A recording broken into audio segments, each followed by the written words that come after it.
Natural pregnancy. ಇವರಲ್ಲಿ ಏನು ಒಂದು ಇಂಪಾರ್ಟೆಂಟ್ ಮೆಸೇಜ್ ಅಂದರೆ, ಯಾವಾಗಲೂ ಹಸ್ಬೆಂಡು ಬರ್ತಾನೆ ಇರಲಿಲ್ಲ ಆ್ಯಂಡ್ ಚೆಕಪ್ಸ್ಗೆ. ಸ್ವಲ್ಪ ಏನು ಅಂದರೆ there was a hesitancy from the husband side. Fertility treatment ಅಂತ ಬರುವಾಗ ಹಸ್ಬೆಂಡ್ ವೈಫು ಇಬ್ಬರೂ ಬರಬೇಕಾಗುತ್ತೆ. ಬರೀ ವೈಫ್ ಮಾತ್ರ ಬಂದರೆ ಹಸ್ಬೆಂಡ್ ರೋಲ್ ಏನು ಇರಲ್ಲ ಅಂತಲ್ಲ. 50% role from the wife side, 50% role from the husband side ಇದೆ. ಮೋಸ್ಟ್ ಆಫ್ ದ ಟೈಮ್ಸ್ ನಾವೇನಾದರೂ ಒಂದು ಟೆಸ್ಟ್ ಇಲ್ಲ ಏನೋ ಒಂದು ಹೇಳಕ್ಕೆ ಹೋದರೆ like side will not at all come, they will not even be in receiving end. It's very difficult in the fertility treatments. So how was your pregnancy journey here? ನಾನು ಬೇರೆ ಥರ ಯೋಚನೆ ಇತ್ತು. ಬಂದಮೇಲೆ ನ್ಯಾಚುರಲ್ ಆಗಿ ಮೈಂಡೆಲ್ಲ ಸ್ವಲ್ಪ ಕೂಲಾಗಿ ಚೆನ್ನಾಗಿಲ್ಲ ಮೇಡಮ್ ಎಲ್ಲ ಚೆನ್ನಾಗಿ ಟ್ರೀಟ್ಮೆಂಟ್ ಮಾಡಿದ್ವಿ. ಇನ್ ಬಿಟ್ವೀನ್ ಅಲ್ಲಿ ಸ್ವಲ್ಪ ಅಪ್ಸ್ ಆ್ಯಂಡ್ ಡೌನ್ಸ್, ಒಂದು 3 ತಿಂಗಳು ಬರೋದು, 3 ತಿಂಗಳು ಬರಲ್ಲ.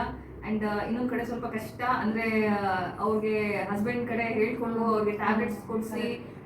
C, one person can take their own treatments, not for the other person also. Fertility ಟ್ರೀಟ್ಮೆಂಟ್ಸ್ಗೆ ಇಬ್ಬರದು ಒಂದು ಎಫರ್ಟ್ಸ್ ಇದ್ರೇ ಅದು ಮುಂದಕ್ಕೆ ಹೋಗೋದು. ಹಂಗಿಲ್ಲ ಅಂದರೆ ಒಬ್ಬರು ಮಾತ್ರ ಬಂದು ಏನಾಗುತ್ತೆ. ಫರ್ಟಿಲಿಟಿಯಲ್ಲಿ ಫೀಮೇಲ್ಸ್ ರೋಲ್ ಮಾತ್ರ ಇರುತ್ತೆ ಅನ್ನೋದು ತಪ್ಪು ಕಲ್ಪನೆ. The husband also should have an equal responsibility and to know what it is and everything. Then only pregnancy can occur. So ಇವ್ರಿಗೆ 6 months, 1 year ಇಂದ ಇದ್ರಲ್ಲ, 1 year ಇಂದ they are just had come for the treatments. And ಮಿಡ್ಲಲ್ಲಿ laparoscopy ಆಪರೇಷನ್ನು ಮಾಡಿದ್ವಿ. And ಏನು ಅಂದರೆ ಅವ್ರಿಗೆ ಮಾವನ್ ಟಿ ಬಿ ಕಾಯಿಲೆ ಇತ್ತು. ಆ್ಯಂಡ್ ಅವ್ರ ಕಾಂಟ್ಯಾಕ್ಟಲ್ಲಿ ಇದ್ದಿದ್ದು ಇವ್ರಿಗೆ ಫಸ್ಟಿಂದ ನನಗೆ ಹೇಳಿರಲಿಲ್ಲ. ಅಲ್ಲಿ ಹೋಗ್ಬಿಟ್ಟು ಹಾಸ್ಪಿಟಲಲ್ಲಿ she was there for 15-20 days when he was in the end stage of the disease. So ಯಾವುದೇ ಒಂದು ಹಿಸ್ಟ್ರಿ ಡಾಕ್ಟರ್ ಕೇಳುವಾಗ ಕಂಪ್ಲೀಟಾಗಿ ಹೇಳಬೇಕು. ಅದು ತುಂಬಾ ಇಂಪಾರ್ಟೆಂಟ್ ಆಗುತ್ತೆ. ಯಾಕಂದರೆ ಯಾವ ಕಡೆ ಏನಾಗಿರುತ್ತೆ ಅಂತ ಒಂದು ಅರ್ಥ ಆಗೋದಕ್ಕೆ ಹಿಸ್ಟ್ರಿ ತುಂಬಾ ಇಂಪಾರ್ಟೆಂಟ್ ಆಗುತ್ತೆ. ಆಪರೇಷನ್ ಮಾಡುವಾಗಲೂ ಅಷ್ಟೇ ಅವ್ರಿಗೆ ಲ್ಯಾಪ್ರೋಸ್ಕೋಪಿ ಟೈಮಲ್ಲಿ ಒಳಗಡೆ ಫುಲ್ಲು ಎಲ್ಲ ಈ ಟ್ಯೂಬರ್ಕಲ್ ಸ್ವಲ್ಪ ಆ್ಯಂಡ್ ಟ್ಯೂಬರ್ಕ್ಲೋಸಿಸ್ದು ಒಂದು ಸ್ವಲ್ಪ ಲಕ್ಷಣ ಇತ್ತು.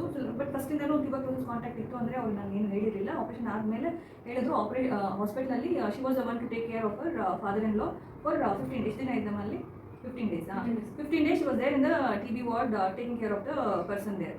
ಸೊ ಇನ್ಫೆಕ್ಷನ್ ಅನ್ನೋದು ಯಾವ ರೀತಿ ಎಲ್ಲಿ ಹೇಗೆ ಬರುತ್ತೆ ಅಂತ ನಮ್ಗೆ ಗೊತ್ತಾಗಲ್ಲ. But still the history when it been asked, particularly asked for tuberculosis, you should just tell. It's very common in Indian villages side. So once the cause is being targeted, then the treatment can be made easier. So now she is already 7 weeks now and the heartbeat has already come. And our ತಾಯಿ ಇಲ್ಲಿದ್ದಾರೆ. ನಿಮ್ಗೆ ಹೇಗೆ ಅನಿಸ್ತಾ ಇದೆ? ಚೆನ್ನಾಗಿ ಅನಿಸ್ತು. ಖುಷಿ ಅನಿಸ್ತು. Okay, fine. So this is how the things are there. So try to just address along with the husbands. So couples ಅಂದರೆ ಹಾಸ್ಪಿಟಲ್ಗೆ ಹೋಗುವಾಗ both husband and wife try to go and address your fertility problems, where the 50% of the responsibility of having the child from both husband and wife has to be shared equally. ಸ್ವಲ್ಪ treatments wife ಮಾತ್ರ ತೊಗೊಂಡ್ರೆ ಆಗಲ್ಲ. Husband ಕಡೆ ಅವ್ರಿಗೂ treatment ಏನಿದ್ರೇನು ಕರೆಕ್ಟಾಗಿ ತೊಗೊಂಡು then they are trying to come to the track, then the things can be made easier.